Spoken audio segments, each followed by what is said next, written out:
hour. We cast a wide net. NFGR, No Fucks Given Radio. Where's the fucking Twinkies? The No Fucks Given Hour. Half an hour? 3 hours? Fuck, we don't know. This whole thing might go tits up. Your host, the unknown factor.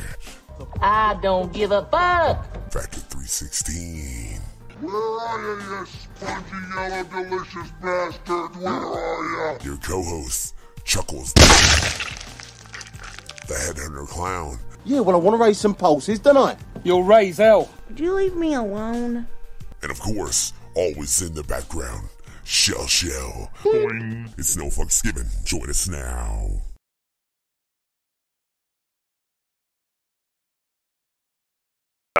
Yeah, we're fucking live, ladies and gentlemen. No Fucks Given Radio. And I think I forgot to turn off my goddamn Facebook notifications like a dipshit. Yeah, I did. Yeah, check it out. I totally forgot to turn on my fucking Facebook notifications. What's up, Yvette? Yeah, see, that was her telling me she was tuning in right the fuck now, ladies and gentlemen, because tonight is the No Fucks Given Hour. And tonight, we welcome back two motherfuckers who have both been on the No Fucks Given Hour previous. I do highly recommend you go check out their past interviews. If you're going to check out Supreem da Rezarekta, though, it might take you a minute. Bro, how many fucking times you been on this radio? About 4, 5. I love it. It's always a pleasure. Hopefully Judah will join us shortly. He's not here right now. I don't know what he's doing.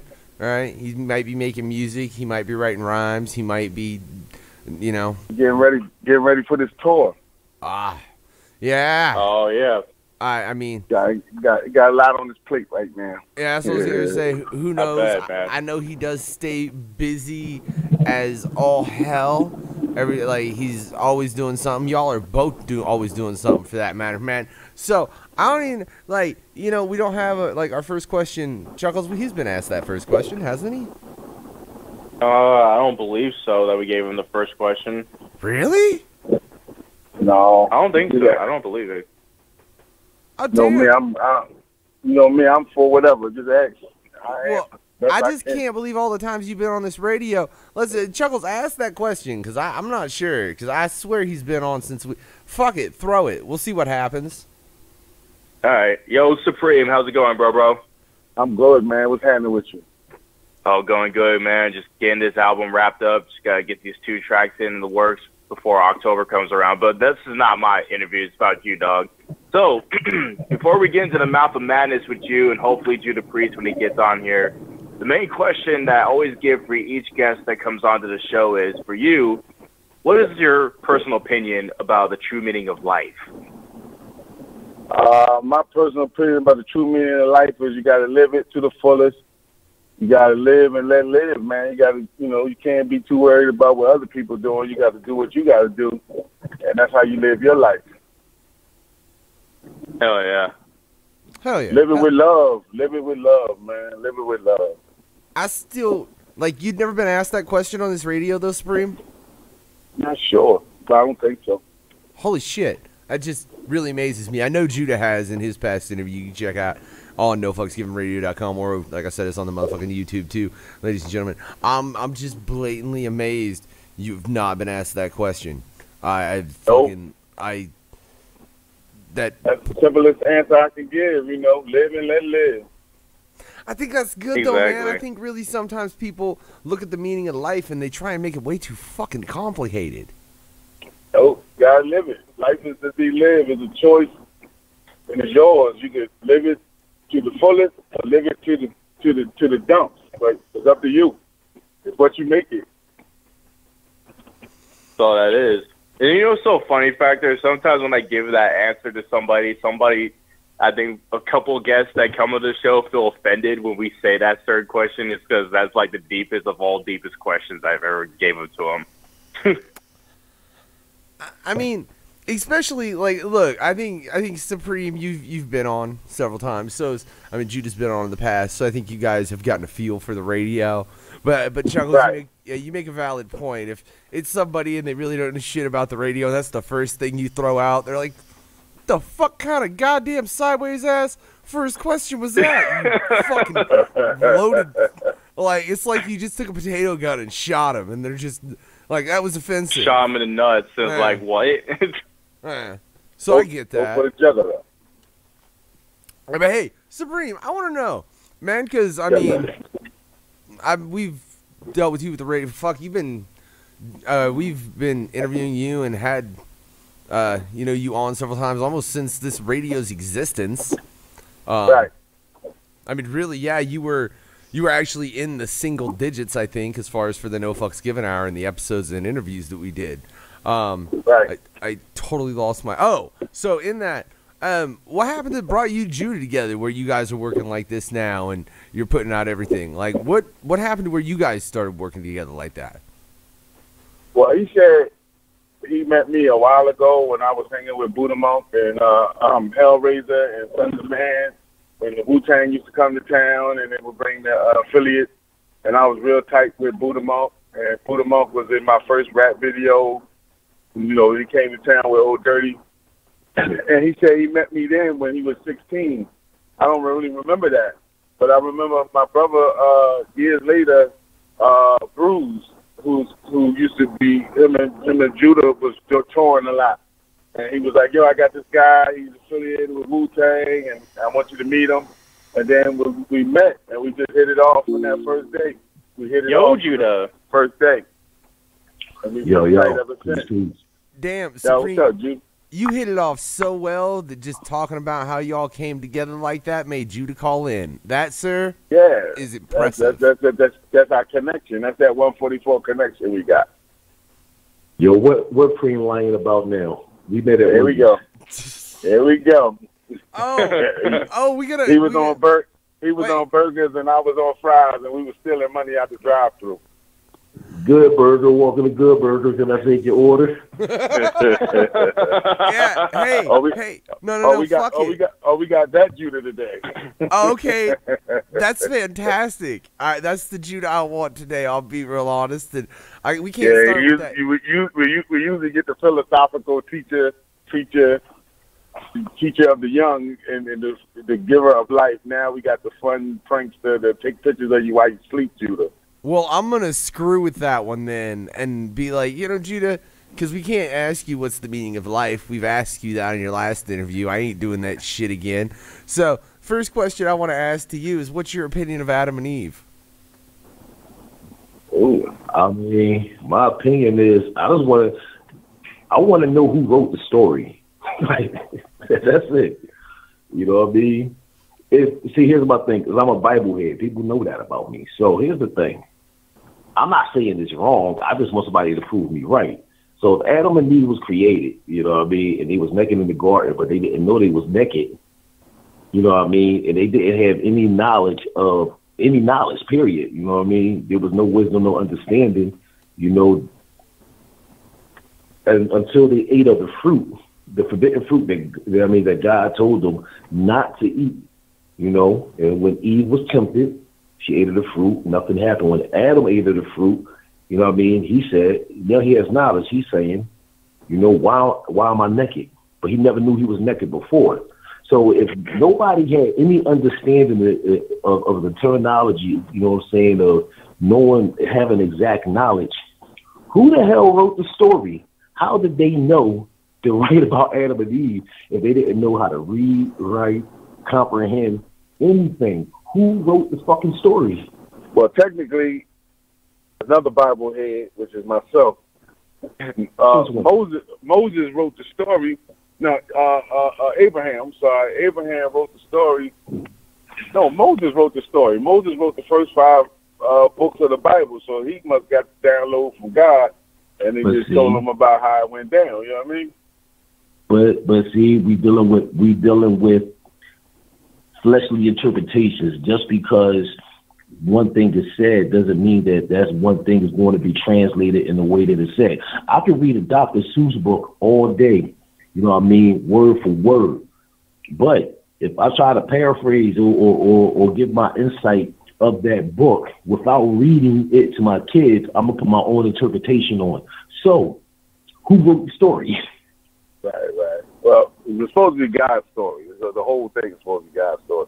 But my thing is, I don't think they was the first people, because it say in the Bible, after Cain killed Abel, he told them he put the mark on his head so that the others won't kill him. So that means they wasn't the only people on the earth. It was other people on the earth. That's my point. That's my point, because it had to be somebody else out there. But see, that's the point. That is the point. See, here's the thing. Once you know, see now y'all got you know what I mean, y'all got Jay and everybody said they're like, oh, this is deep. Listen. Yeah, Chuckklez on here too. Chuckklez on here too. Yeah. Oh God, yeah. They about to have fun, Preem. So here's the thing. Because watch this. Because Adam and Eve was the first written, that's what I'm gonna say. I'm gonna say they're the first written. I think there was other beings there. You know what I mean? But here's the thing. Here's the thing. When they sinned against God and whatnot, flesh became, you know what I mean, sinful. Right? That means the mind, the heart was not impure. You had the choice even from the beginning to do right or wrong. So if there was other people who was now in the sinful state, and one of the 7 deadliest sins is selfishness, why didn't they write about themselves? Right. And they couldn't write at the time. They was naked. But no, but they didn't have a pencil. You know? But after the sin, they had infinite knowledge. You know what I'm saying? They wasn't the all knowing, but they had basic like level 1 infinite knowledge. Right, you know what I'm saying? Because of the sin, the dialect was understood even better. You know what I mean? We knew it was Aramaic. You know what I mean? Because we all spoke the original native tongue. You know what I mean? Before the Tower of Babel, so we know how to really build. You know, that's why houses, huts, and kingdoms and pyramids was built. So, if for somebody to even interpret a story, you know what I mean, they had to have some comprehension, you know what I mean, to write it down. So, in knowing that, who wrote the damn story, and why didn't they put themselves in it? I know y'all mad y'all asked that question. Hell no, I'm not. There's one thing about the story about Adam and Eve. It's so weird to me. There's so many different types of story written to this story. And they said that Adam and Eve seen this snake that's supposed to be Satan or something like that. It was a talking snake that convinced them to eat the apple. Like, was this real? Like a real talking snake or what? Serpent. I mean, well, that's the basic part of the story. But I mean, there's even a scripture in the Bible where God made a donkey talk. You know what I'm saying? So I mean, basically everything is based off faith. But my thing is, my main thing is not to really focus on the story of Adam and Eve, but it's to really intrigue minds. To the fact of this, man. There's so many interpretations of the Bible. You know what I mean? Like for one, I put it out there, I don't believe in dinosaurs, and if y'all do, fuck y'all, I don't care. But here's the thing, man. He really didn't give a fuck. I love it, Judy. You're like, I don't believe in dinosaurs. If y'all do, I don't give a fuck. Fuck you. Nah, but like it's one of them things, man, that makes people, because see the thing is, man, people, and we do it even in today's time, man, we take information and we restrict it, shape it, mold it into our own understanding to try to get others to follow that understanding. So when you actually come to the point in your life where you try to think, when you think on things and you manifest those thoughts and the teachings to your children, we have to be accountable. You know what I'm saying? Like we have to watch what we teach you, because we could be teaching them some stuff, you know what I mean, that's really not the right exact way. Like, again, who taught, like, okay, like, so even like professors, you know what I mean? The information, anybody who just believes in basic scientific fact, evolution, apes, you know what I'm saying, that man was evolved from apes. But who says that? Because if man evolved from apes, why don't we evolve from apes now? You know what I'm saying? Once evolution will always be evolution. Their geological fact won't change. But schools teach our children, and then they teach their children and their children that this was, you know what I mean, the original thing. Again, I tell people I don't believe in dinosaurs for this fact. All the stories in the Bible, you go through it, you know what I mean? Or even if it's just Sanskrit. But here's the thing, right? One day to God is a thousand years to man. So after the first day, you know what I mean, 1,000 years, God did his creation, it was 1,000 years to pass. Then he made the next thing, and another 1,000 years has passed, right? So boom, check this out. If during that time dinosaurs existed, right? And then let's just say the meteor did hit the land and killed everything in the presence. You know what I mean? Because you know what I mean, like there was the great flood, you know what I mean, where God flooded the earth and you had Noah's Ark. So my thing is this: the first annihilation was the meteorite crashed down, killed the dinosaurs. Then God started over. That's all to say. And then a great flood happened, right? Here's the thing. The very first person who founded dinosaur bones, how the fuck do y'all know that these bones go together if you never seen a fucking Tyrannosaurus Rex? Well, can I just say that based on what you just said, are you telling me it makes sense though, because it kind of makes sense to the point. It's like you guys found these bones. Like, how do you know if these dinosaurs actually look like the things that they imagine or they see in those books and science and all that? Yeah, because Shell Show makes a valid point. They've never found full specimens. But based on what you said, man, are you saying that pretty much when God was like, let there be light, that was him destroying that species? Well, see, that's the thing. Did it really happen? You know what I mean? That's my whole thing is not, to really speak about, anything against what is written. What I speak about is actually to, influence people to dig deeper and not just take, the story that's given to you, and just hold on to that. Because even the person who taught that to you, somebody taught that to them, and you never know what the exact fact is. What about the caveman? Well, let me ask both you guys then, as two that consider yourself Bible heads, why do you think it is that the Catholic Church holds so much back as far as writings from that time period? Because they want to hide the truth. They want the money. When the religion get involved in it, then you get corruption. You get restrictions. And like, I don't want you to know. Nobody wants you to know all the information. The people that's above in the government don't want us to know what we really are allowed to do. That's why they got the government in place, so we can be governed. So the Catholic Church put themselves in the place over the religion, so that the religion can be governed, so the money can come to them. My opinion. And I'm a second that. And I'm a second that with this fact of this. Even the way that the Bible is constructed, the original Bible was constructed by the Roman Catholics, aka the Vatican, with the first council, which was called the Council of Nicaea, which was put together between Constantine and a couple of other people, and they took documents that was founded. Some was whole, some wasn't, and they put what they wanted in there. Again, I said earlier that things was influenced to get people to follow the perspective that you want them to, want them to follow. Basically follow my cause. My cause is the truth. So they put this in there, they took that out. They put this in there, they took that out. That's why you have the Apocrypha. That's why you have the Dead Sea Scrolls. And various things like that.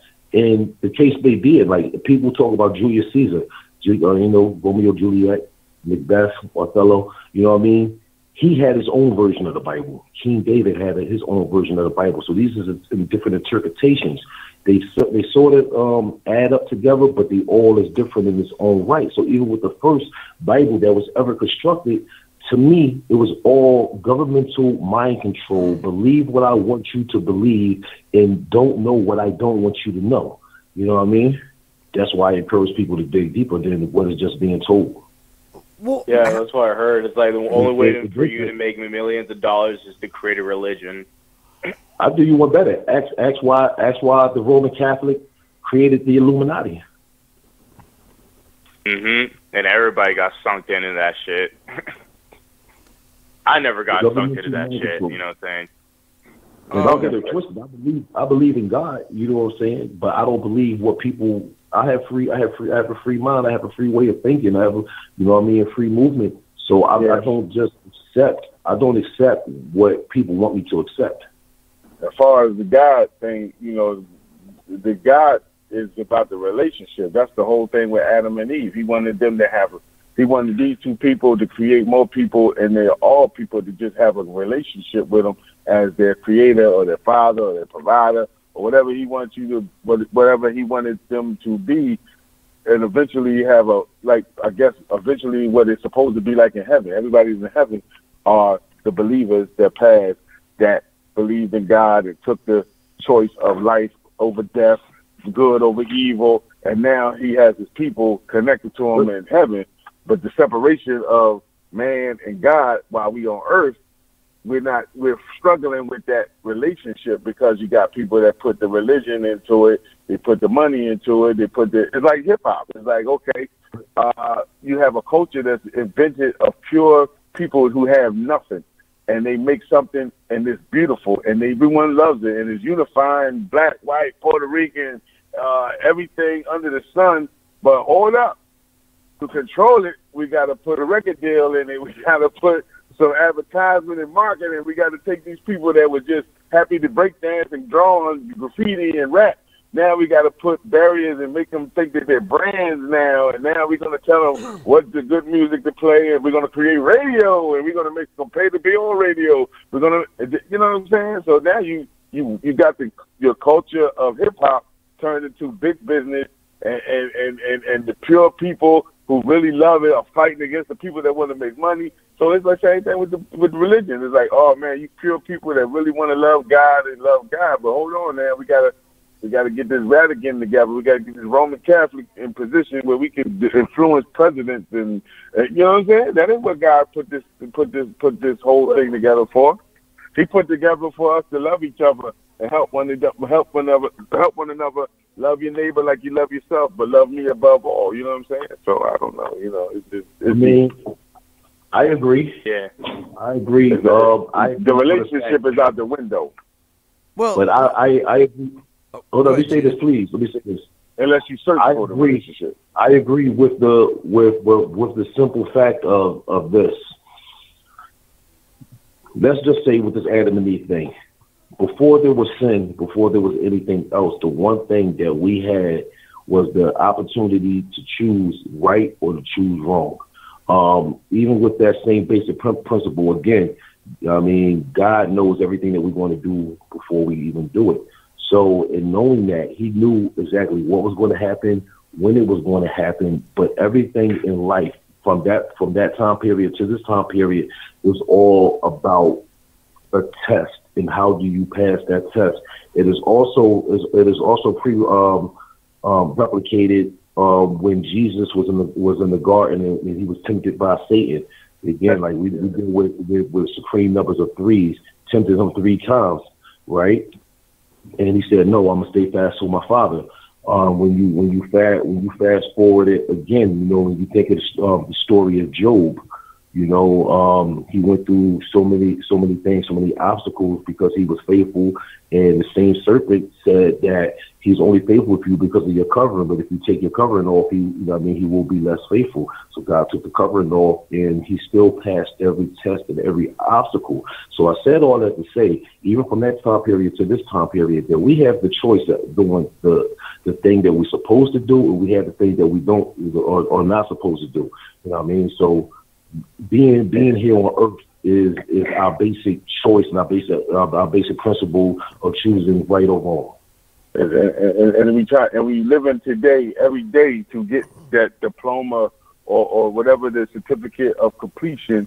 Like even now, like in this little test before you even get to the ultimate test of death, where do you go and what do you do? But the test is like this last 3 weeks, like this been my testimony all week, man. I've been having victory after victory, but I've been having downfall after downfall, like not even like a downfall, but like something like you could feel somebody just trying to keep you down and keep you down.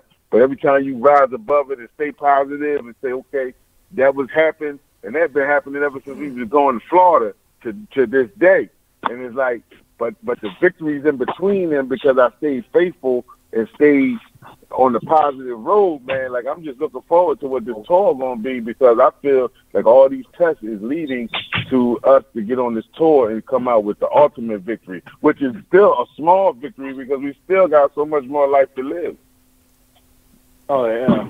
Like, you test it every day with your children. I know my kids test the hell out of me, and everything. And I be like, the fact that none of them got buried, you know what I'm saying, or hurt by my hands, was I passed the test of parenthood to love my children in their mistakes, in their right, and praise them when they're right, discipline them when they're wrong. But they will test your ass, man. You know what I'm saying?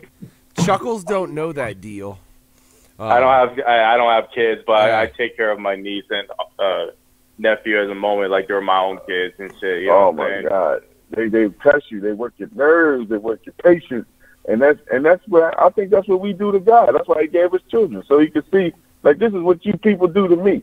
You're all happy and everything when you hit the number. But then when you got a one light bill, the light go out, then everybody crying and moaning and groaning and please God, or after you had you some good sex and now you got VD, now you want to pray to God, or after you got drunk and you got drunk. Hold up, man. Time the fuck out. Why you keep bringing VD up, bro?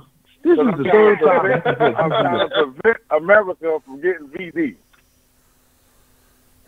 Yo, man, I think you started to tell us something, man. This the third time, man. I don't know, bro. It's just a good analogy. Let's change conversations before we get any more Wait, I'm sorry. Since when is talking about VD a good analogy? But that's the one thing you really do not want. So if that's like the worst thing I can think of, like I don't want to say age, because age is pretty much the end. It ain't the end, like, you know, with the new medicines and all that shit. But like VD is something you can come back from, but you don't want to get it at all to even get it to come back from. You dig what I'm saying? Hey yo, Jay, you right. Let's change topics. I'm scared now. Yeah, don't be scared. It's all right. Hey, man. VD is good. We're not praising Moving on. We're not praising venereal disease over here at No Fucks Given Radio. Just to clarify for everybody out there. That's the ruler. That's the ruler. You do bad, you get spanked, man. VD will spank your ass, Jack. All right. Well, you know what? Then you just made me. I was gonna take this one of two ways. Supreme, you just made up my mind. I was just gonna give him that infamous answer, but I don't think this is gonna be too much for them. Wait, what? You know that certain question I always give him. Jesus, bro. I mean, fuck it. He's bringing up venereal disease. Why not? All right. Should I give him that question? All right, I'm going to give him that question then. All right. Supreme and Judah Priest. This is a NFGR crazy-ass question that I give to every guest. So I'm going to give y'all this one right here.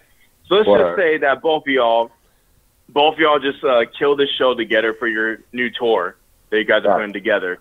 And this couple groupies came up to you guys, and they want the D, like hella bad, like straight up, like foaming at the mouth type shit. And you're just like, all right, let's do this damn thing.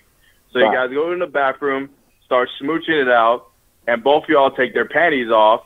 And the moment you see what's going down underneath, both of them, I say both of them, both have the venereal disease called the blue waffle. What is your first reactions if y'all see that type of shit? Oh, what? Blue waffle. Let me just put this out there. I don't give a fuck about groupies. I'm cool. So I'm not going to be back there with the blue waffles anyway. I might see what's up with it. I'll find out they got blue waffles, then it's a wrap. You can go about your business. You know what I mean? I ain't going to hurt you or nothing, but get the hell away from me. The fuck out of here, bitch. You going to go do your she was last, and she shall not be first. You gonna be like, let go my ego. Blue waffles, Lord have mercy. That's what y'all y'all know what the blue waffle is, though, right? Not at all. Oh, you guys hear a computer anytime?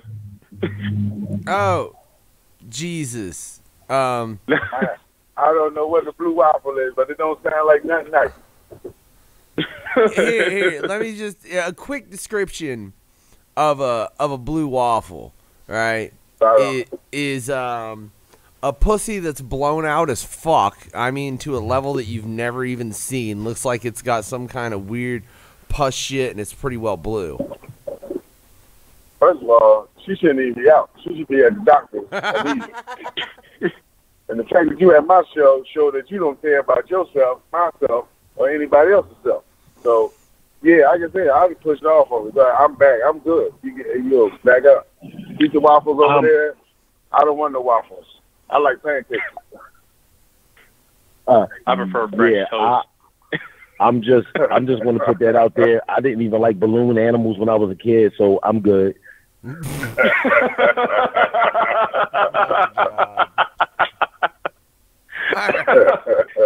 All right.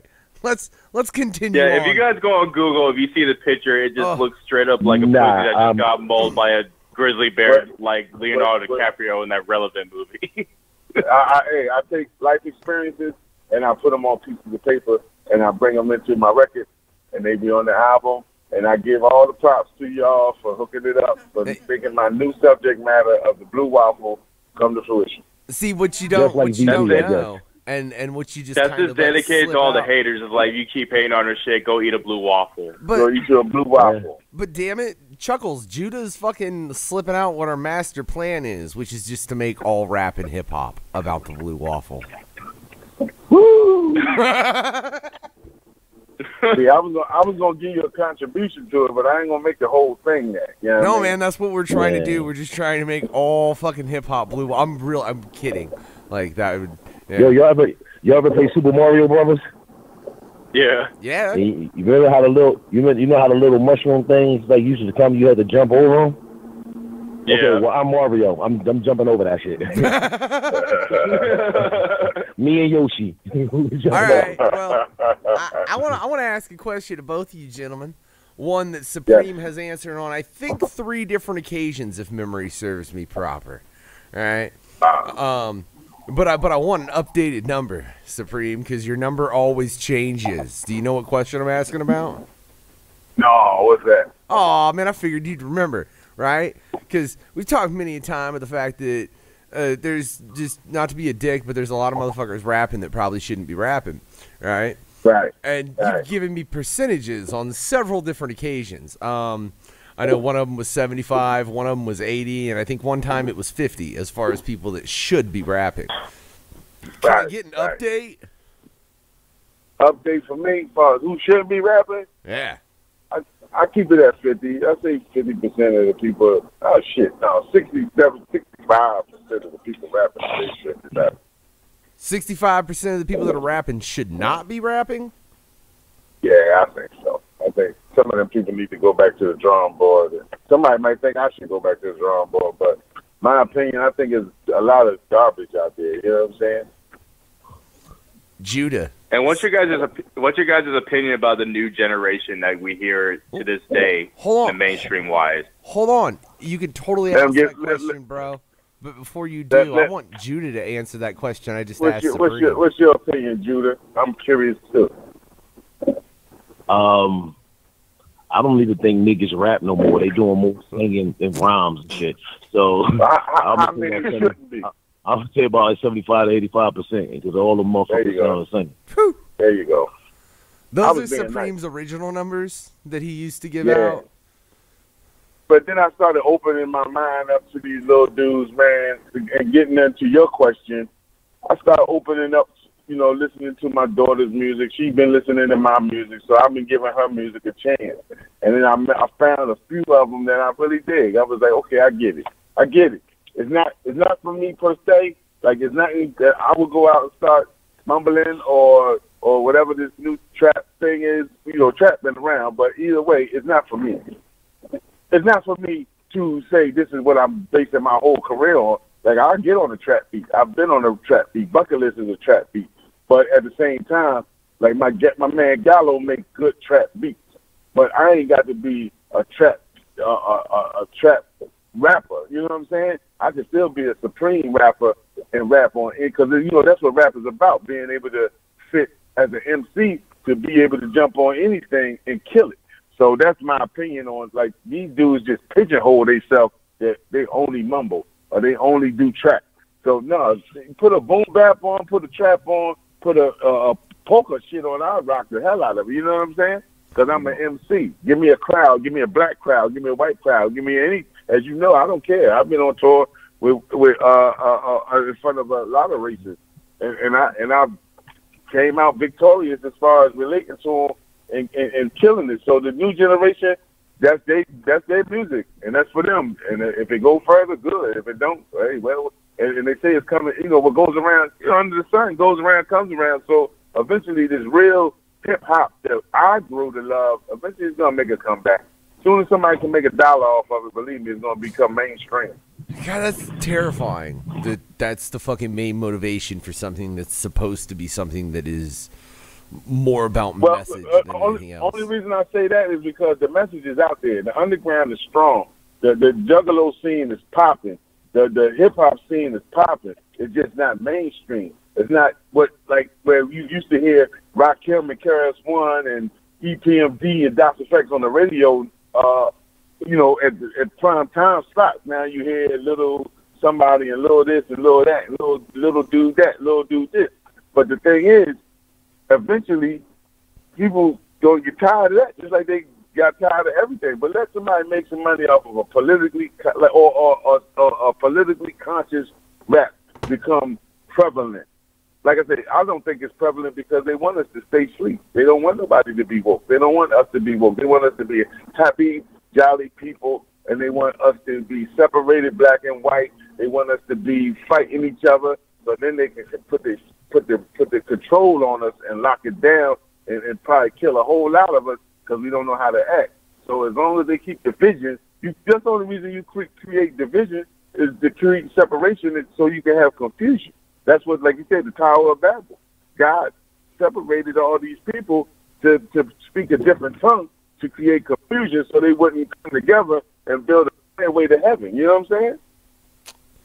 So that goes along. And if you say you get one good record that's about the culture and or people really accept it and let the kids love it, like, I really like this record. It's like KRS-One Return or whatever. Or let one of these older rappers such as myself or Judah come out there and bring a smash to the table. So you old, nigga. I'm old. Then you over 35, you old, motherfucker, so enjoy it. But let an older rapper hold the fuck on. No, hold on. I'm about to be 35 in November 9th, man. Don't be saying that shit's old. You old, nigga, I'm 21. Man. You gotta embrace it, Jack. I'm like the youngest of all youngest kids in this fucking interview. 3? Shit, give it a 6 months. You got children, they're going to be 27 by the time the end of the week is up. But anyway, but let an older rapper come out with a smash, believe me. They're going to be like, oh, you young kids, we can't mess with y'all no more because the old niggas is back in. We want to hear the new Slick Rick album. We don't want to hear the new Lil Yachty album. And they fading off too. They ain't lasting over 5. Let me see one of these dudes let me see one of these little dudes get to 40 and still be talking about they still skillful, they still prevalent and making money. If anything, they better do what they doing is getting the money and getting out. Because half of them ain't going to live to see 35 and 40 because of the antics that they doing. The clown shit, man, the streets is real. The streets ain't never changed.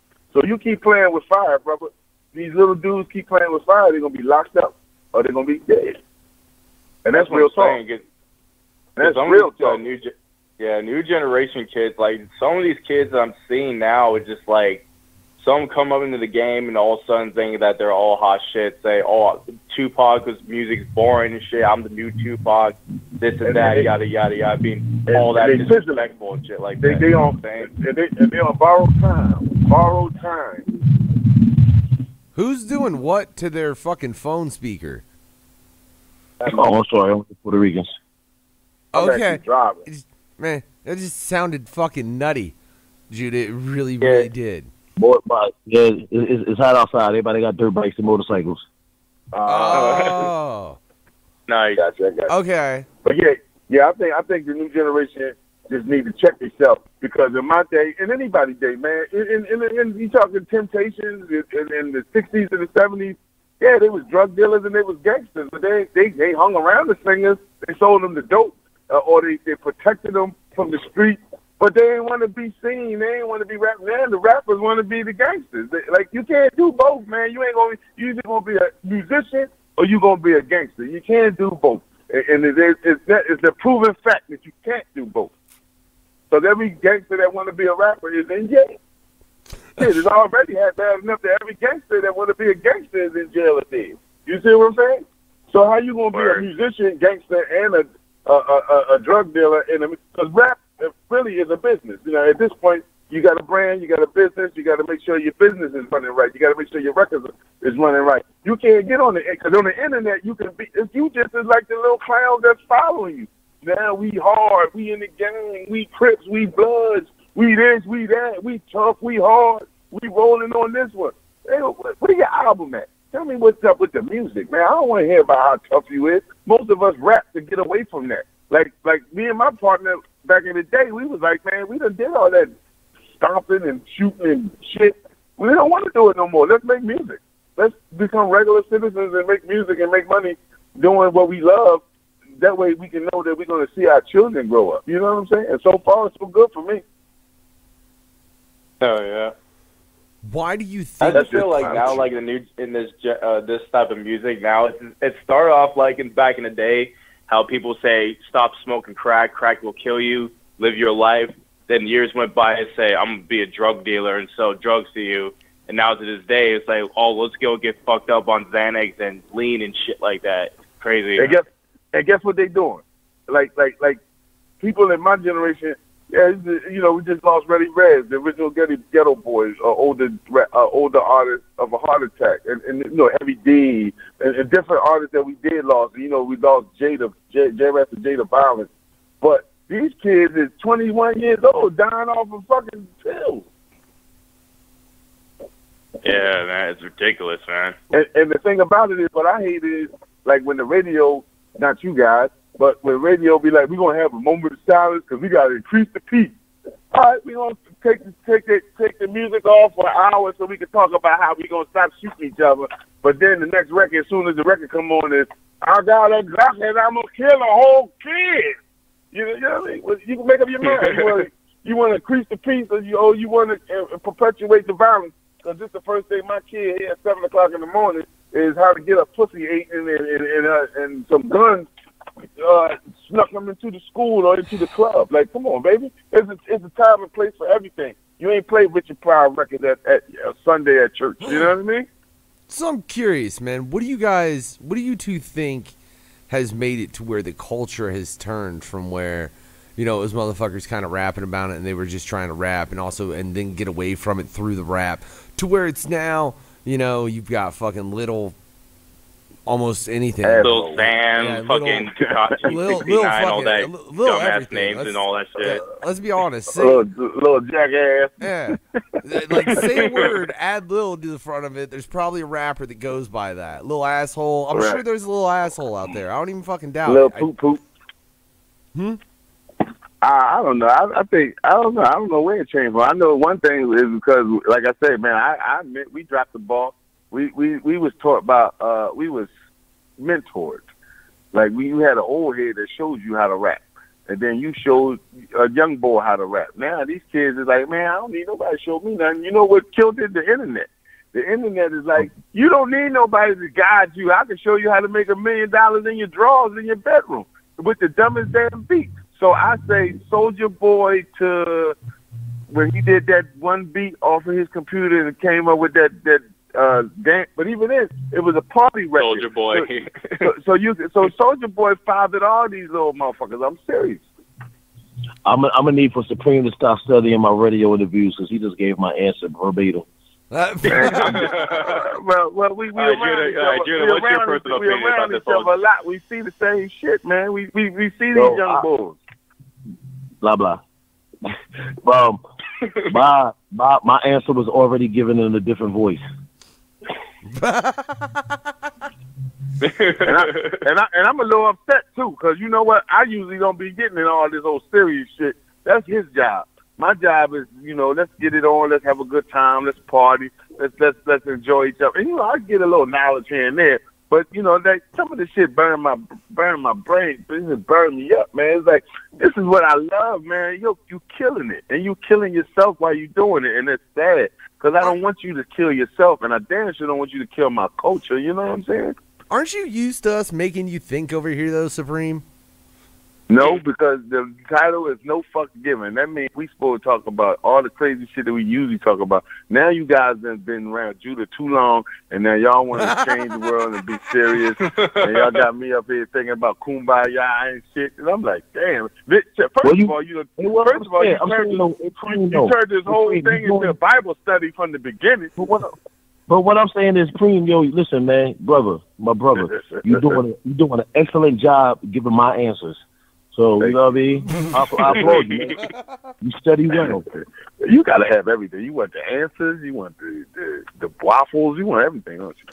No, for one, I don't want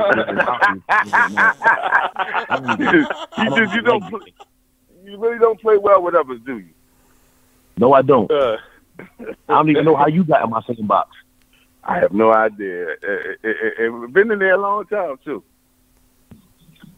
Wait. No homo. If he don't play well with others, why the hell are you going on tour with anyone, Judah? Right? Why are we going to yourself a tour if you don't play well? You don't even want to know the answer to that. You don't even want to know the answer to that. This man, his head hurts so bad right now. Huh? Get up. Yeah, oh, he's crazy. What? You know what? Fuck it. Chuckles, make it as awkward as possible. It was already awkward. He gave my answers. He's inside my head. My bad, man. Judah, fuck that. We always try and make it a little bit more awkward over here at No Fucks Given Radio. Chuckles. You can paraphrase and get another answer, man. Come on, baby. You got it. All right, I don't think we gave Judah this challenge. I think we gave this to Supreme before we even started, but I don't think we gave this to Judah, though. Uh-oh. All right, so Judah. You don't play well with others. All right, so Judah. So we told this to Supreme before we got started with the show, is that here in NFGR we have this certain challenge called the Banana and Cheese Challenge. What it is? Ain't gonna do that shit. I already guarantee it. So we sold this shit from Mr. Rogers because there was an episode of Mr. Rogers where he eats a banana and some dairy cheese wrapped around it, and he eats it and said it was some delicious type shit. Will you be able to do this certain challenge? No, because I don't like bananas, hot dogs, sausages, wieners, anything that resembles anything that looks like a dick. So, no, I couldn't do the challenge. Wait. Hold on. We got to take this conversation. So you won't even go to the Washington Monument. Yeah, we got to take this conversation to a whole nother motherfucking level now. So you're telling me I told you. Any food that is phallic in any way, shape, or form, you don't eat it? If it look like dick, shape like dick, I don't want it. Man, fuck How you know what it tastes You like? ain't never ate a hot dog in your life? Yeah, then I went to the bathroom to see what I had. It was like, nope, I'm done with Kibosky. So,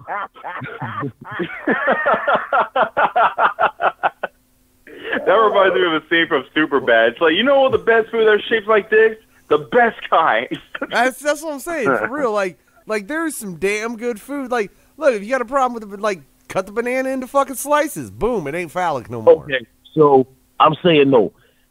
Every time I see somebody slice a sausage, I just think about what happened to John Bobbitt.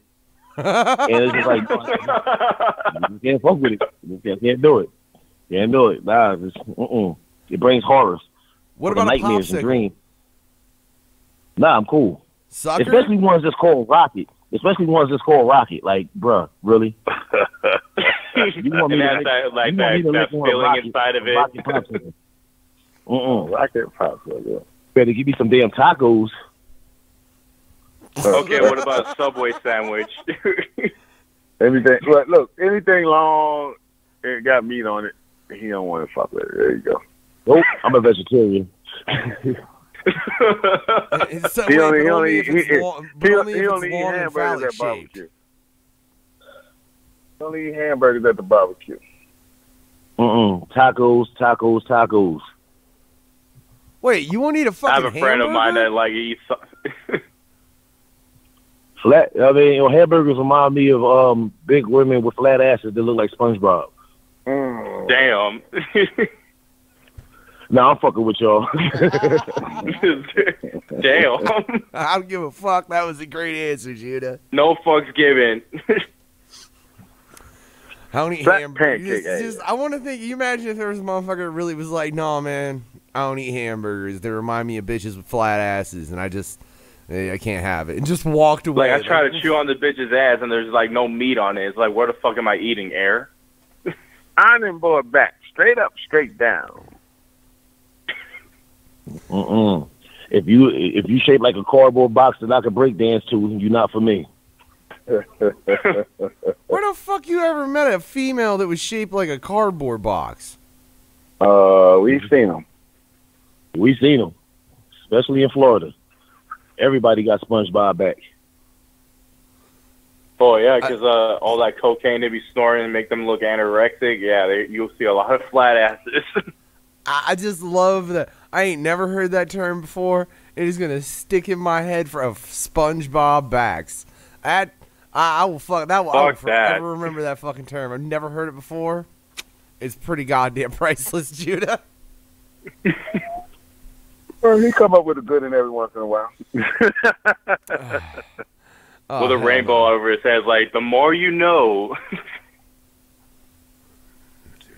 Oh man, you guys are crazy. You know one thing. You want to add? Hey, You wait. want to add cheese on it? First off, a lot of the insanity is you two. I just want to point that out. You can't blame it all on us. You really. Well, you just dealing with really two honest people that really don't. I don't give a damn. I mean, I don't know what his opinion is. I just, if I got it on my mind, I'm gonna say it out my mouth. You know what I'm saying? Oh hell yeah. Forgive me. I just got no fucks given. You know, can I say though? I mean, there are some things we do give it at least a slight fuck over here on No Fucks Given Radio. It's mainly just music. I ain't gonna lie, because we all got fucking love and appreciation for it. And we really haven't gotten into the fact you guys got the last Shelby First tour coming up. Fucking, well, that starts in just a couple days, don't it? Tomorrow. Oh, damn. That ain't a couple days. Yep, tomorrow. Oh, wow. That's tomorrow. Yep, the last Shelby First tour starts tomorrow. Proud Mary's, Atlantic City is the first date. The Ocelot is the next date, and then we do a few shows in the area regionally. I think we go to West Virginia, then we go to Colorado, New Mexico, Arizona, and California. Cali. Will you guys be coming here to the Bay Area at some time? Modesto. Modesto is where we at so far, but we trying to swing a few dates after that. Actually, we trying to do some comeback dates. We trying to do. After it's over on the first leg, we trying to do a second leg. Man, we want to really hit this. Me and him want to go everywhere. You know what I'm saying? We want to go everywhere. Why do they got to be legs? Why can't it be the breast of the tour? It's a leg, man. It's leg because it's running. You running. You touring. You running. You ain't breasting. You ain't touring on your breast. But breast got heels and you can just slide down them. Well, anyway. For real though, like if you guys ever come to San Jose, man, I got connections for you guys to do a venue here for show. I got you on that. Well, we can get that connection and we can make it happen. You know what I'm saying? I mean, the dope thing is this, man. Like we not just, it's not just me and Preem. You know what I mean? We the headliners for it, but you know, we have Crooks Cross and the League of Legends. We also got some 144 that's going with us. We have my boy Gallo that's on tour with us. You know what I'm saying? So we bring in a whole fundamental show. You know what I mean? Hip hop meets the jungle. You know what I'm saying? Like it's definitely about to be. It's gonna be a new experience for me that I'm looking forward to. I was just introduced to Fago. Yeah. Fago. You were just introduced to. Wait, you'd never had Fago before? Not thrown on him. For one, don't nobody throw shit on me. I love my clothes. That's one. Two, I never had. I was on Facebook Live with Cross and Preem, and yeah, I got a whole Juggalo lesson. Yeah. Oh, nice. Crash course. What was that like, Judah? I'm curious. Your crash course in juggaloism. I was horrified, but it seemed fun. I didn't want to front. But the family is all good, man. They all friendly. Everybody got nothing but love for each other. You might get a little finger on your shoe here and there. People know me, man. I respect every individual. I respect different views and opinions. I also respect different artistry. So, this is just a new experience that I'm just looking forward to being a part of, and learning that culture. That's why, with this put together, that was one of the things that I was mainly looking forward to. 144 meets the Juggalos and the Juggalettes. Yeah, most definitely. It's definitely going to be. If you want a real crash course, my brother, you want a real crash course next year, let's go to the gathering. I got a crash. I got a crash course. That's how they introduced me to the shit. What I'm saying is, I think I learned enough because I was on Chuckklez' Facebook page and IG today. Oh, word. Yeah. I was like, oh, word. They in wrestling rings. Wait. Yo, yeah. Understand that Chuckklez go hand in hand. Chuckklez is on some fucking straight up evil shit. Like he's evil, which is why he's a great co-host. They got the evil clowns. They got the friendly clowns. I will say this. I just need everybody to be patient with me because growing up, I had a bad experience in McDonald's, and I didn't trust Ronald McDonald for like 2 years. Oh. You know what I mean? Oh. Hey, the duck. Well, let's just say that my image is like it's more scary than Ronald McDonald. I was about to say that. I was about to say, man, you gonna be messed up because the Juggalos will kick Ronald McDonald's ass. That's what I'm saying. But he scared me, and then I seen it, and then I seen the Killer Clowns from Outer Space. Yeah, that's more like it, though. That's more like Juggalo right there. That's more Juggalo right there. Killer Clowns, it. There you go. Have you all seen that new remake of It? Heard it was I loved it. What do you all think about the next chapter that's coming out next month? I didn't know that was I haven't really followed it personally. I ain't into horror movies. I don't do horror. Yo, Preem gets scared on Nightmare on Sesame Street. So, like, what you expect? Yeah, I don't do. I believe every childhood who ever watched Sesame Street gets like horrible nightmares after watching it. Man, after Jaws, I was done. Wait. I'm sorry. After Jaws. Supreme. Jaws. Yeah, Jaws, man. I was like 8, man. I seen that shit, man. I didn't take a bath for a minute. That's relevant to the day. No, I Poltergeist and Chucky. Those my two. I just don't fuck with. No, I like Chucky. I like Chucky. I need to get Supreme. I like some nightmare ass shit, man. I was scared in Jurassic Park, man. Oh no, bro. Man, Supreme, I still want to get you over to the crib just to sit down and like watch Hostel, or like we could get. No, I can't make it. We go balls deep in like when it comes to like gruesome shit when in horror movies. We watched. No, you said Hostel. Nah, I can't do Hostel. I see when they cut the ball, Achilles tendon. I was good on that. What was the one that? Remember that little movie back in the day, man? The thing was on the cover with his middle finger up. Bad Taste. Oh, we don't know. We're not that old, man. Bad Taste. Oh, yeah, that movie was nasty as all hell. Dead Alive was like crazy, man. See, my producer, Dr. Shock, loved horror movies, so every once in a while I had to sit and watch one with him. But so I've seen a lot of them, man. Shit, man, Misery scared the shit out of me, man. I ain't gonna hold you. Man, Misery scared you? Misery. That's when the girl kidnaps her favorite author and breaks his ankle with a sledgehammer, right? Yeah, that was it for me. She came in, she reappeared on the screen. Man, I thought I was gonna pee myself. All right, this is a new question for me. What will happen if you two were like knocked out by one of your favorite fans? Wake up in the middle of the bed while they're whispering you, "I'm your number one fan. I'm your number one fan." That type of way. What was your first reaction to that be? I'd be cussing you out. You had to put this on the tour. You had to make this a date. You had to make this a date. God damn, we should have never came to this town. Now move over. You're too close to me. Well, shit, you know my name. I mean, they my number one fan, man. Give me some breakfast. Like shit, it's a bottle of water. Give me a crutch to fix my little crooked ass foot that you done broke off with the sledgehammer. And instead of a book, they like listen to your albums and they heard that one song that just pissed them off. Like, that's not how this song's supposed to be. Now that's where my ego would kick in. I'd be like, look, Shades is a classic album, bitch. You know?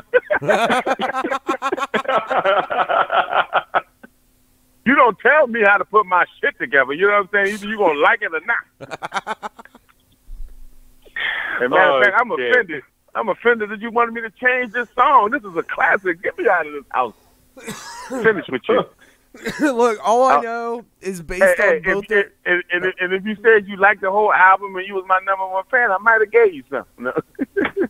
See, look, What, BD? this shit's gonna happen to y'all one day, and Judah's gonna con his way out of it, talking about, hey, you're my number one fan. Can I get some water? Can I get some like? He's just slowly gonna get that motherfucker to give him shit until they trust him, and he can be like, oh yeah, and just leave. You're gonna fucking talk shit and end up dead, Supreme. Goddamn, man, be more tactful. I'm saying because I know how to you know what I'm saying, talk to the crazies, man. You can't you know, you gotta be gentle and calm with them.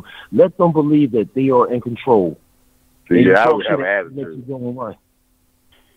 I would come in there talking shit from the gate, and then apologizing after they tried to kill me. I'd be like, ho, you know, I was just joking.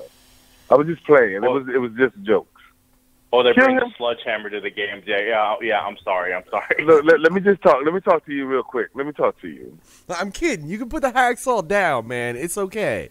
I got Lando over here calling for the fucking box, though, Chuckles. Jesus. Then I'll be like, Judah said you was fat.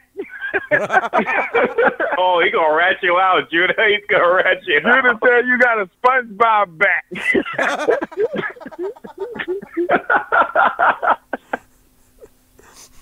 The last show first, he's trying. And I said, no, you look sexy, girl. And for real, Judy, you see this shit? It really is the last shall be first. He's just trying to be the first out the fucking door if y'all get kidnapped like that. Yo, you know what? The real talk, though, the tour is named so proper because they be trying to hold us back last on everything, man. But this time, we going to be first on this one. You know what I'm saying? Hell, that's like, look, and I can say, like, personally, I'm disappointed you guys aren't getting out to the Midwest. Because, I mean, I'm a fan of both y'all. I mean, and the crazy part about it, we got a nice little following from, like, Ohio, Detroit, and Indianapolis and things like that, man. The thing about it is, you know, shit, the promoters, we ain't kicking to the get. That's why I said we just starting off small. Like, I learned this, too.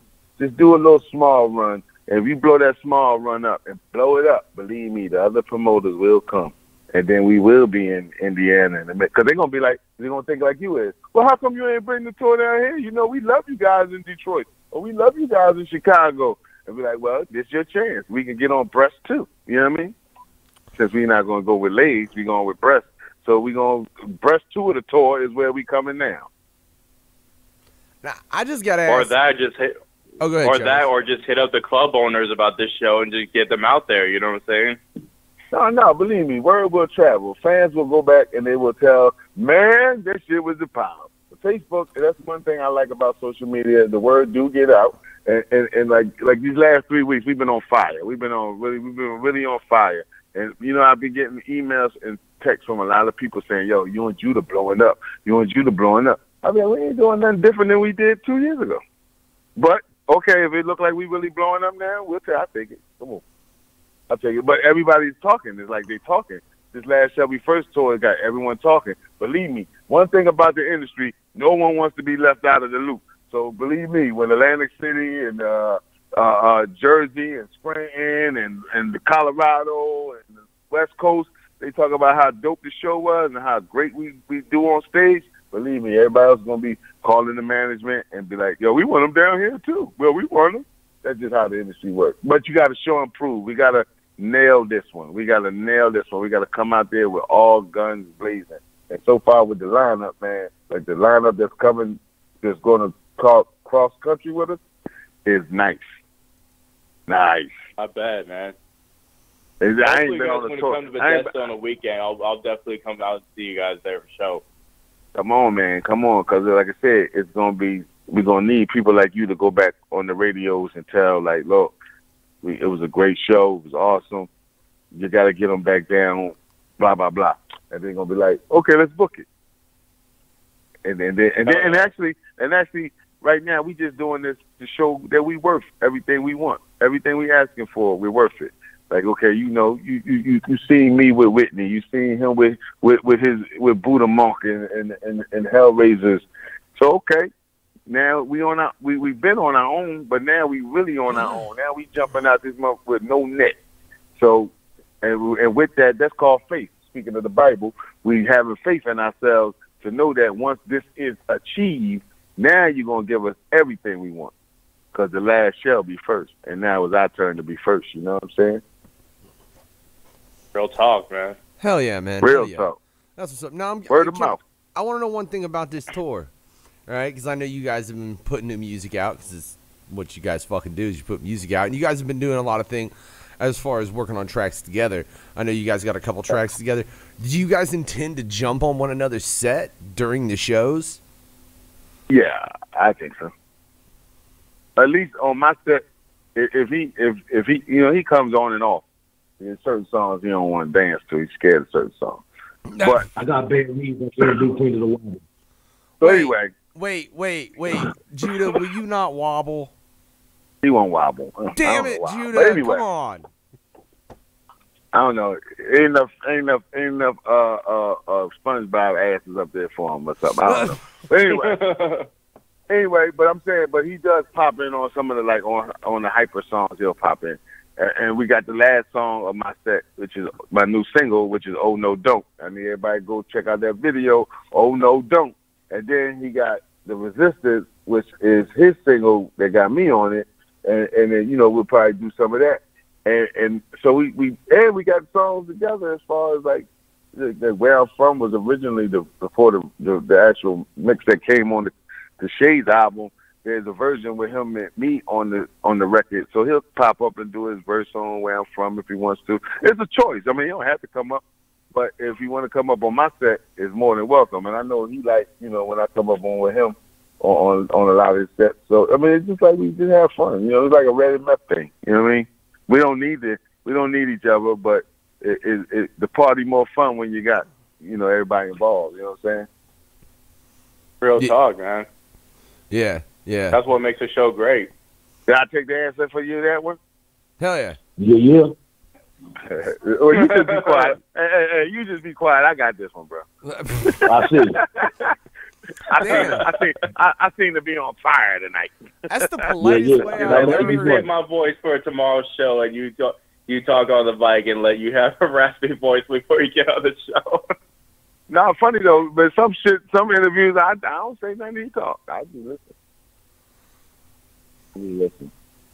Especially about Blue Waffles and VB. Hey, whatever. Wait, Judah, I don't even want to hear it. You're the one bringing up SpongeBob asses and shit. Hey, and all disrespectful to people. They can't help how God made them.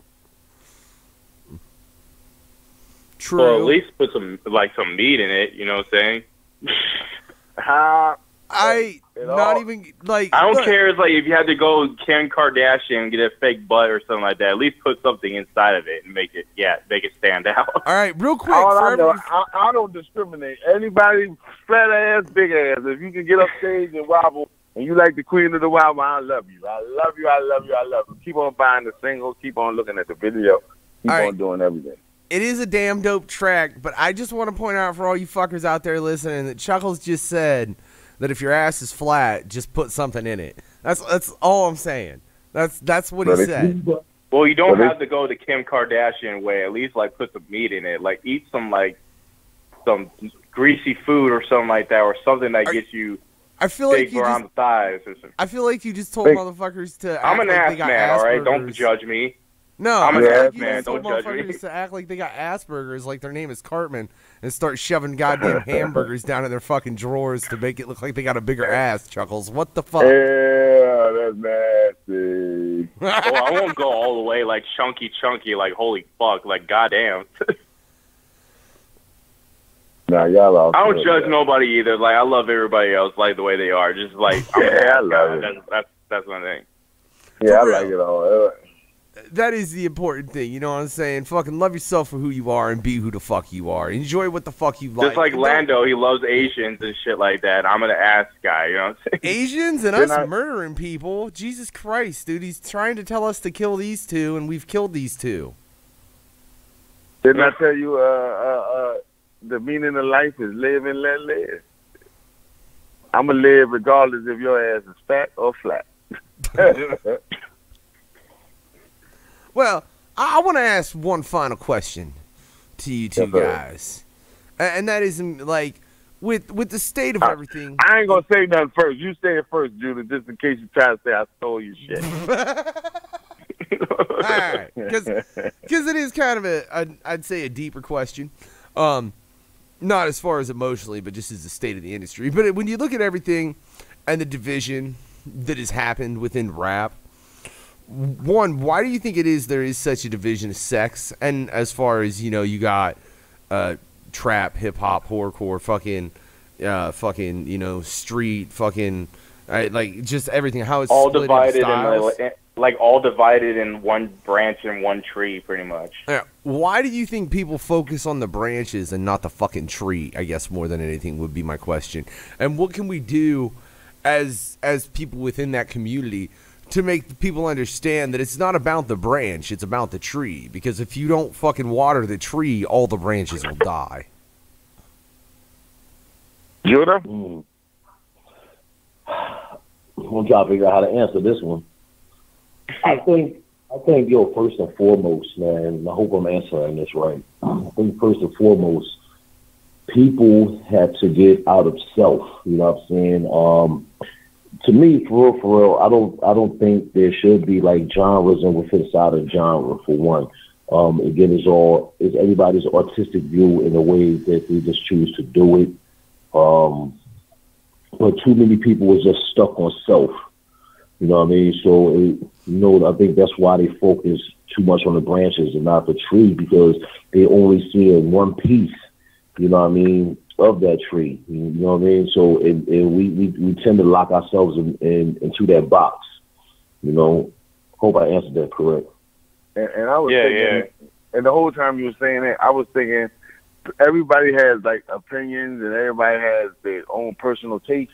Like believe me, I was a hip hop head, man. Like I didn't like too much singing on my hip hop. I didn't like too many bands playing with my hip hop. I didn't like too much rocking, hardcore or horror chords with my hip hop. I just wanted it funky, like Redman and Doc Effect, EPMD-ish, until I let my mind expand and actually started hanging out. But like I said, when I first went to a first Twisted show, I was like, this is crazy. I ain't never seen nothing like this in my life, as far as the painted faces and all that. And then next thing you know, I was like, yo, this shit is rocking. Then I looked into more Twisted stuff. I got into more of the, okay, let me check out Tech Nine stuff, more of Tech Nine stuff. Let me check out more of see if this is an RCP record that I like.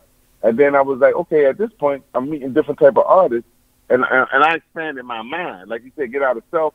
Like I had to get out of self to open my head up to more. Like, and I'm telling you, like I love funk music, and at one point I loved funk so much. But at one point I didn't like none of it. I didn't like oldies. I was like hip hop. I was a hip hop head. But then as I got older, I expanded my mind. So I'm always been looking at the tree of hip, because hip hop to me was what I heard, what I heard, but not knowing that shit is way much more than what I heard out there. And when I found out that there's others, because it's good. My thing is just be good at what you do. If you're a hardcore rapper, just be good at it. If you're a hardcore rapper, be the best hardcore rapper. Now, then I give you your props. And if you have a great show to go along with it, that's awesome. But if you whack, you whack. I don't care what you are. But you gotta open your mind up. You gotta have more taste and variety. It's more than Power 99. It's more than whatever your local hip hop station is. Because everybody, when you travel, you start hearing different people like, okay, this is popping down in the Midwest. Okay, this is popping in Indianapolis. But, like I wasn't a Bone Thugs fan. But then I bet you people in Cleveland is like, man, that's all they listen to. I mean, that's their guys. You know what I'm Oh yeah. Yeah. And especially the people don't know is that Bone Thugs used to do an album that was a horrorcore album back in the day, or those that listen to Natural Born Killers by Dr. Dre and Ice Cube. That was a horrorcore track. If you listen to it, it gives us some dark shit. Exactly. You know what I'm saying? Just people like to label horrorcore as more. Oh, that's scary. That's like even the title itself is scary as fuck. You know what I'm saying? Like when you hear it, that term and the topics we say, but you have to make sure you have the meaning to it of why you're doing this and that. You know what I'm saying? That's not how we do it. Keep it pure. Keep it pure. If that's what you feel, that's what you feel. That's how you feel. I can't hate on it. And see, the thing is, like we had, y'all heard the '90s and the heyday of the golden era, but it was like we didn't give too many West Coast artists a chance. We only gave like NWA or Ice Cube or Snoop. We had a few that we really loved. You know what I'm saying? DOC, which is not from West Coast, but he represented the West. Tupac or whatever. But at the same time, it was like, because I like my hip hop East Coast. I like the Biggie Smalls. I like the Wu-Tang. I like the Philadelphia artists that was coming up, the Gillies and everything. But at the same time, I had to really go to the West Coast and really like, yo, this is what they listen to out here. This is why, because when you're in the West Coast, you see why they rapping about sun and being hot or the gang climate, because this is what it is. Like East Coast, we didn't have that, so we couldn't really relate to that. But once you expand your mind and try, like now with the internet, everybody can be from. That's why music started to sound alike, because everybody with the internet is from the internet is one big neighborhood. Yeah. You know what I'm saying? Like I can see what's happening in the West Coast because I got internet. I can type it in and say West Coast, and I can see what a little bit of West Coast like without living there. You know what I mean? Real shit. It's like over here though. It's kind of like that Hollywood mentality or that mainstream mentality. It's so different. Like I believe, like when I do horrorcore in the Bay Area, it's very rare for this genre to be here because you got mostly your club music, your mainstream music, all that.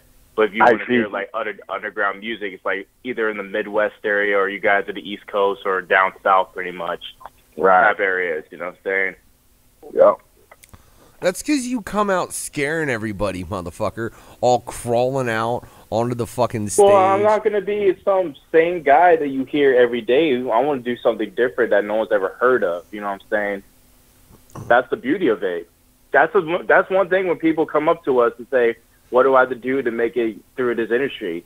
Be original. You know what I'm saying? Do something that nobody has ever done before in your city. And you ain't stand out like that. You ain't got to change the wheel because the wheel gonna roll.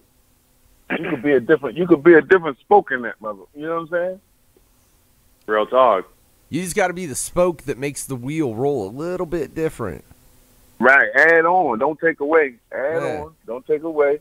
But remember, the music industry is the same music industry for the past 50, 60 years. It's about making good music and getting the consumers to buy it. It's just consumed different and it's sold different. And that's the only difference in the music industry. You still suck. I don't give a damn if you're on iTunes or if you're in a record store. If you bad, you bad.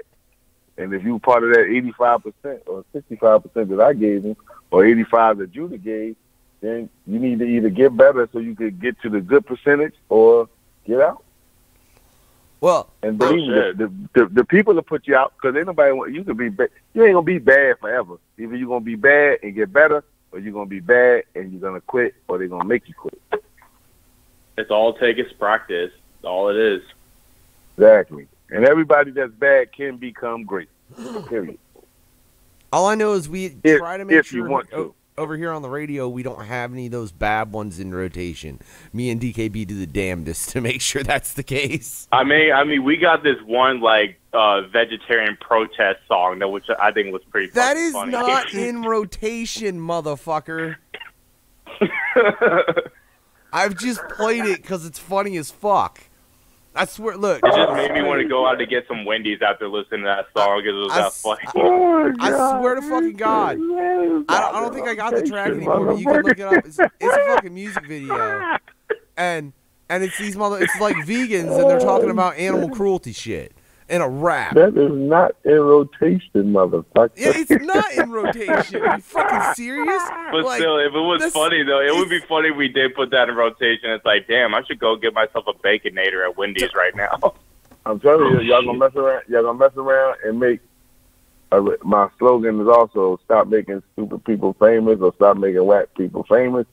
When we be joking around and like, yo, let's put this in rotation, and they say, you know, these people really thinking they really good, man. You putting fire on a whack fire, man. All right, no. Let me throw like a shitload of fucking. Let me just aim a fucking fire extinguisher at that bitch real quick then, because I want to point out, look, that track is trash. Okay, if you're gonna do something about animal cruelty and trying to stop it, you don't do it with fucking rap music. I don't want to hear a record. I don't want to hear a rap track talking about, man, you know, it's terrible how they treat the cows and the chickens that are all fucking cooped up. They're all jammed, man. You can't eat that shit. Look, these animals, they've had enough. Like, are you fucking serious? Shut the fuck up. No, I don't want to hear that in a rap song. Because especially, I think that's even worse. I think that's worse than Christian horrorcore music, to be honest with you. Oh, God. I've heard that. What? And that's real, by the way. Christian horrorcore is a real thing. I've heard that. I've heard it. It's bad. Have you heard it, Supreme? Oh, yes, I have. It's like gospel metal. What did you think? No. I don't know. I thought it was just a little too much. But, yeah, you know, like I said, if you got an audience for it, go for it. I don't give a damn. I know what I like. You know what I mean? I gave it a shot. I shot it back out. Yes. I don't know. I feel like if you're talking about cutting a demon in half with a sword in tribute to the Lord, like, man, your name ain't Michael. Calm the fuck down. That's not horrorcore. It's just like, it's just Christian rap. It's just let's be mean to sinners. So it's like doing the opposite direction of what we say in horrorcore, but you want to mix it up with God-like stuff. Like, come on, dude. Right. It's like I said, it's kids that want to headbang, but you know they can't hang bang the Hillsong or the good cheery gospel white robe wearing choirs. So they want to headbang. So they gotta express their praise for the Lord in their genre that they love. Like what's the kid, the Slipknot guy that went Christian? Oh, Killer C? Yeah. He still does Slipknot music, sort of, but he just talk about God. Yeah, which is crazy. Cause I just think certain things don't match. Certain things to me just don't match. I said certain things just don't match, like Christian mingle. Yeah. Hey, they pimping the fish. Oh, hell no. The one I'll thing tell you. that's crazy what Killer C did was, like, he got rid of all of his horrorcore albums and just put them in a dumpster. It's like, bro, like, what would you do that for? And he said, I don't do this anymore. It's like, I understand that you found God, but, like, don't throw away that you've worked so hard. Those are treasures, you know what I'm saying? All right. I guess you don't want to be tempted. Hey, all I know is I got to say everything I've heard from you guys that's you guys collaboratively working has been excellent. You know what I'm saying? Phenomenal. I've always enjoyed both you guys' music since I've encountered it. I fucking hope you guys get out to the Midwest with the last Shelby First tour, because I'd like to catch you both live on that. I'm very interested to see you guys both on the stage. I mean, I've gotten a chance to see you several times, Supreme, as well as open for you in the past, which is always a fucking blast. Yeah, y'all need to get out to the fucking Midwest, really, and rock this tour out. Right, Let's take it to the Emerson. That was the shit. That was the spot, right? The Emerson, right? Man, I don't even know. Well, I know it's Chris Emerson who runs it. But that's a gentleman that I'm aware of. But you know how I was actually talking. I think it was the Emerson Theater. In Indianapolis. I mean, you could fit a good chunk of people in there, man. Yeah. As long as the AC ain't broke, because the AC broke a while ago, so they had to postpone a few shows. Because. And where's the show that Aaron Wood had? South Bend? Aaron Wood, yeah, that was South Bend, man. Yeah. Yeah, Salbin, that's always a pleasure. That's Beezy up at Soul Eater Productions. He throws a lot of shows up there at Cheer Pub. I heard that's a good spot to play. I've never been there with her, but we were supposed to go there a couple times, but I didn't go. Yeah, man, that's where you should hit up. It's Cheers Pub. Hell, I'll actually be out there the 26th. Conspiracy Camp, myself. I know JDD Hardaway is going to be in the house. We're going to fucking be putting on a show up in South Bend, Indiana at Cheers Pub, man. Yeah, you guys should try and get out to there. I actually, we'll talk a bit more about that shit off air, though. Like, yes, sir. That's some other shit that, goddamn it, I don't give a fuck. But I'm not going to sit here and fucking blab fucking business like a motherfucker on the radio because it's just I don't want to. All right, really? I mean, there's really technically no other reason other than I don't want to fucking have that whole conversation on the radio. Right. So we're gonna do part 2 on them again.